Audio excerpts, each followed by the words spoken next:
As a salesperson, when is it okay to get personal? Learn how your personal brand can help you win more deals in this episode of Closing Time.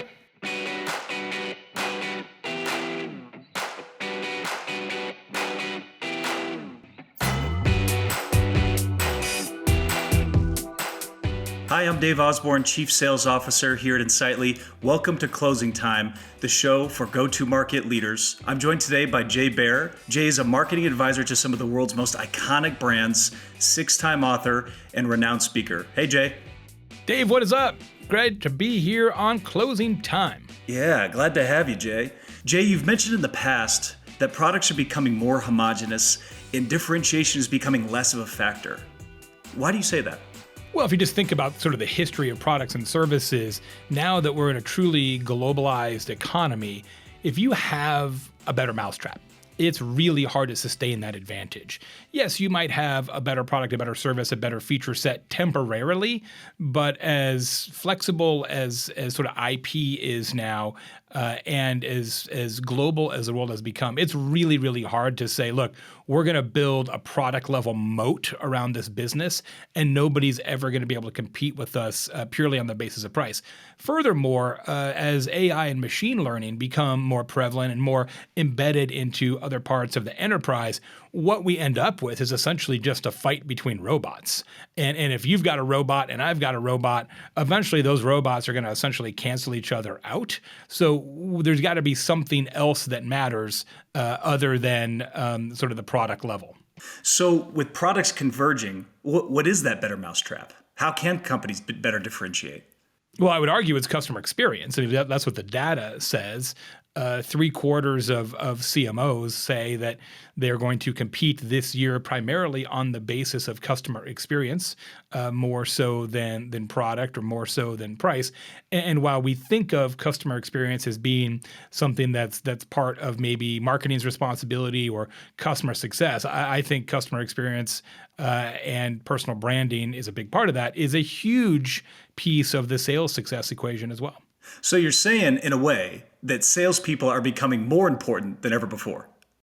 Yeah, and this probably seems weird because a lot of people will tell you it's the opposite because so many customers want to self-serve their information, et cetera. But here's the part we don't talk about enough, Dave.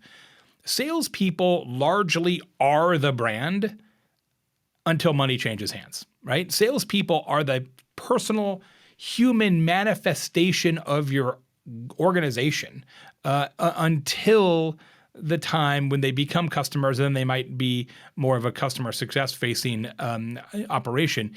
And so in a world where it seems like there are more salespeople than ever, or certainly more people in B2B trying to reach out using technology, et cetera, if you can be that seller who has that something a little extra, has that memorable differentiator, it is worth its weight in gold. 100%. So I could see salespeople getting maybe a little sheepish with maybe opening up more, right? Sharing more, and maybe the fear that it's going to get cheesy, right? And I think most people want to be professional. So what's okay to share, and where should people maybe continue to hold back? Yeah, it's tricky, right? Like, let me frame this up for a second. I believe that what you're passionate about is inherently more interesting and more memorable than whatever it is that you do for a living and whatever it is you're trying to sell. Your passion is more interesting than your product. And so the trick is to get sales teams and individual sellers comfortable with that approach. To say, of course, we're going to talk about the company.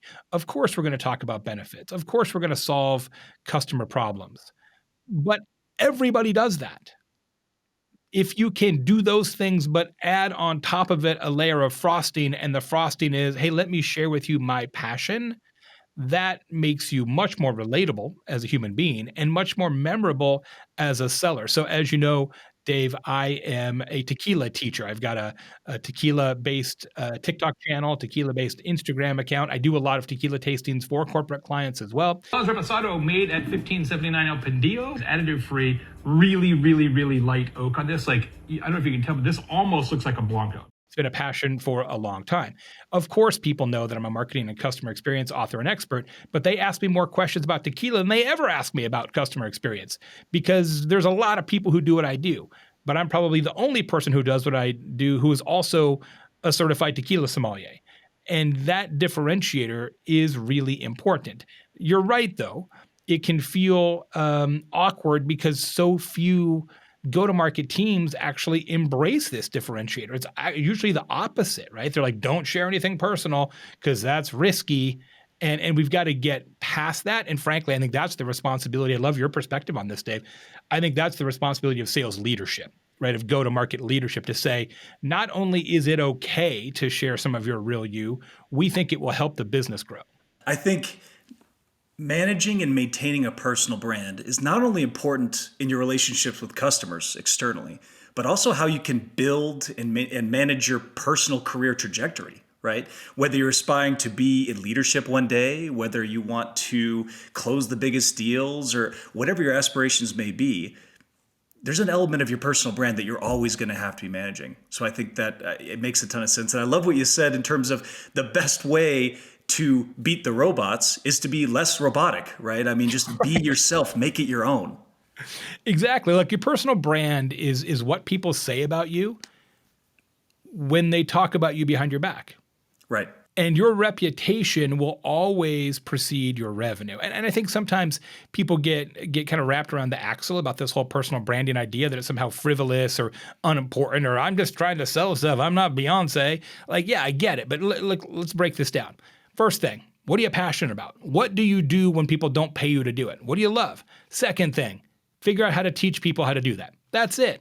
That's all it is. So take some of the time that you spend making content, some of the time that you spend in social media, and just teach people what you love. If that's fantasy football, great. If it's growing roses, great. My financial planner, who's a sort of insurance and investments guy, is a total car nut, Dave. He's got a bunch of cars. He's super into cars, always been into it. So what he does, not only does he share his own vehicles in his social media accounts, and I love this idea, he goes out and interviews his other clients, people like me, and say, what cars do you have? Why do you drive this car? How did you pick this car? So not only is he sharing his passion, but he's pulling his clients into the passion as well, which is spectacular. And it's not everything he does. He's still talking about insurance and investments, but he talks about cars once a week too, and it makes it so much more interesting and memorable. And probably creates instant rapport with those he's working with, right? Absolutely. I mean, when you take an interest into your customers, and actually in this day and age, it's possibly more easy, right? When we're all on Zoom or GoToMeeting and we can see what's behind them. Sometimes you can see,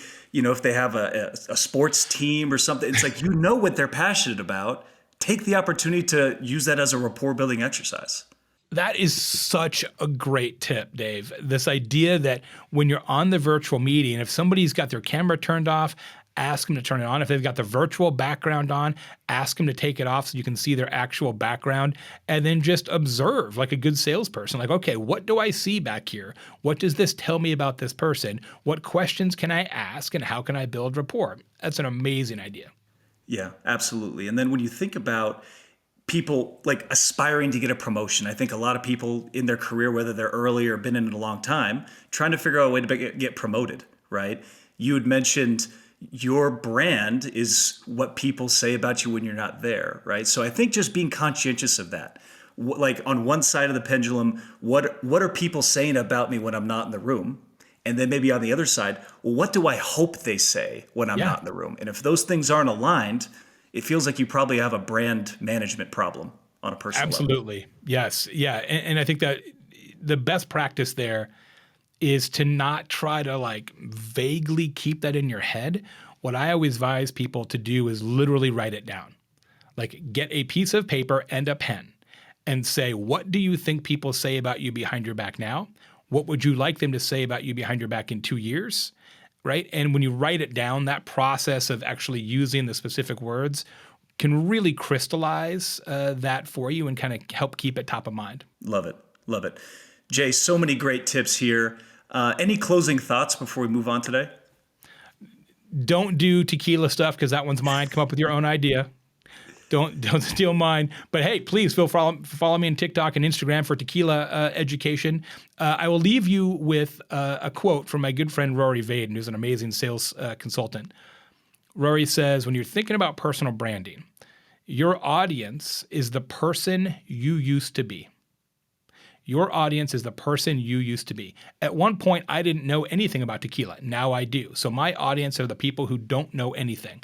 At some point, my buddy John, who's the insurance and investments guy, didn't know anything about cars. His audience are the people who don't yet. So whatever your passion is, your audience are the people who don't have that passion yet. And you keep that top of mind, it helps you create better content.